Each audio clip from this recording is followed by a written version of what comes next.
My name is Islam Saeed, and alongside Winston Tan, Hua Jung, and Ryan Grady, we are Group 21 working on simple Android OS. Our business thesis was that people spend countless hours scrolling on their phone and desire a phone free of distractions but with all the common features they can't go without. For the interviews conducted during our customer discovery were 105, and they helped shape our project from beginning to end. When we first started our project, we thought that we could create this distraction-free environment with a distractionless phone. We are seeing more and more people go back to using flip phones in order to remove the distraction from their lives. However, we also notice that there are things on smartphones that people use in their everyday lives, such as GPS, email, internet connection, those things that might not necessarily be distractions, but are necessary to most people's everyday life. Our idea was to create a phone that functions with all these basic necessities without really adding any of the other things that might distract people, such as social media, TikTok, or other things. When we first started this project, as we were focused mostly on what we will be delivering, we were looking for something distraction free, really minimal, and designed specifically for people who wanted it more focus in their lives, especially students. The goal was to strip away all the noise, no endless notification or addictive feeds, just the essential tools you would actually need. So we built our business model canvas around that. We imagined partnering with cell phone manufacturers and carriers, maybe, and even targeting enterprise clients down the line. Our main activities were going down building operating systems, doing testings, marketing, and working on strategic partnerships. And the value we wanted to deliver, things like productivity, digital wellness, and efficiency for young adults, professionals, and entrepreneurs, and even full organizations. Revenue wise, it would come from actual phone sales and partnerships. Of course, there were development and manufacturing costs too. But at that stage, we were really focused on building full ecosystem, something that would feel completely intentional from the ground up. But we were not clear in stone with what the means of deliverance of this idea will be yet. As we started digging into what it would actually take to what make it happen, we realized the scope was really huge. We could potentially even need to look into manufacturing, and that scope isn't just expensive; it's logically intense. You would need control over hardware, deep system level access, and maybe even whole supply chain. It started feeling less like a startup idea and more like something that I would need millions in funding and years to execute, like a Shark Tank idea. So we pivoted. Instead of trying to replace someone's phone, we thought, what if we could make the phone they already have to make it better? That's when we shifted from hardware to software. We looked into both iOS and Android, and it quickly became clear that Apple just doesn't allow much flexibility. Apps can't really do anything meaningful at the system level. Android, on the other hand, gave us the freedom to build more powerful tools. So now we decided to focus more on Android, building software that helps people cut distractions, schedule lockouts, and actually have control over their phone usage. It's more focused, realistic path, and it still stays true to our original mission, helping people stay present and focused in a world that is constantly trying to steal the attention. As we did more and more interviews, our innovation started to feel more like a regression. It wasn't until we interviewed an older, albeit trendy lady that we realized something needed to change. She asked us why she wouldn't just buy a flip phone if she couldn't switch back to her normal smartphone functionality.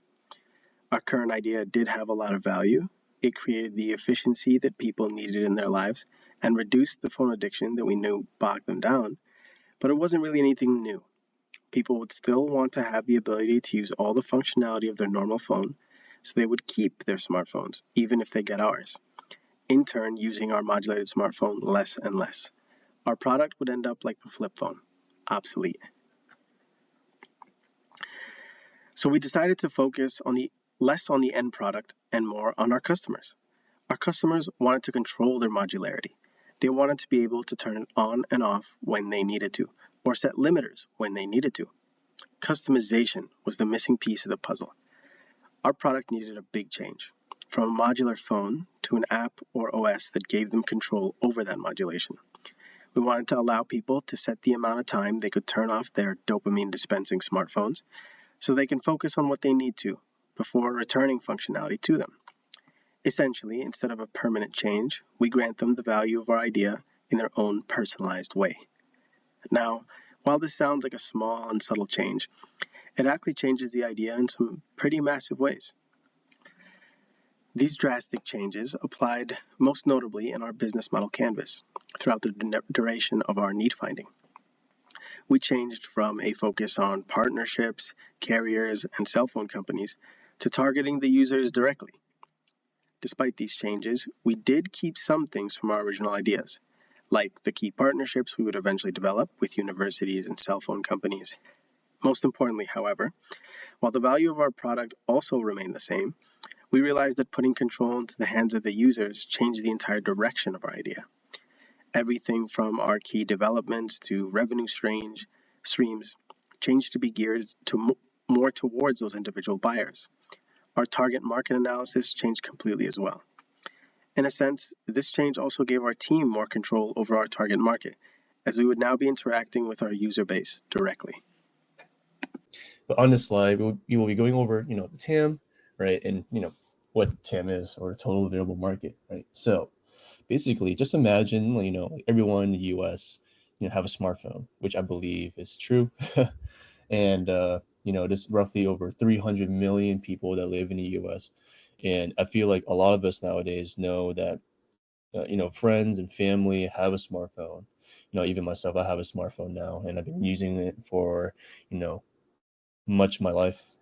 And I feel, and our team feels that, we need to start off to identify the broadest possible group of people that can benefit from our solution, right?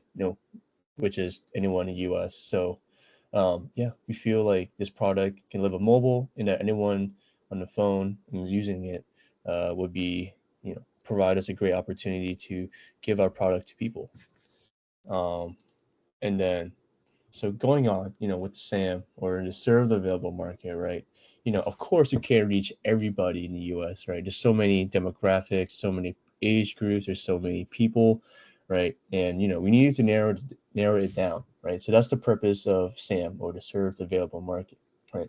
And in this portion of the market, we can, we need to realistically think about, where our current business model stand and resources needed, right? So we narrowed it down to people who actually experience the pain point of, that we're trying to solve, right? So people that need to focus, organize their time, and improve, the productivity, right?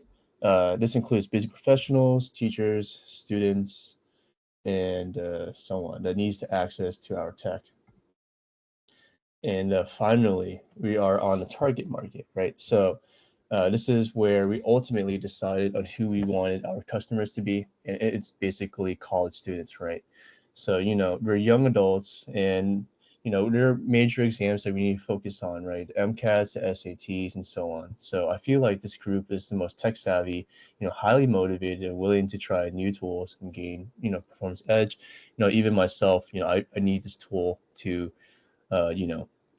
focus on things and lessen the distractions of it, a cell phone, from social media and stuff. So we feel like the target market is college students, which ultimately would help them, focus on their schooling.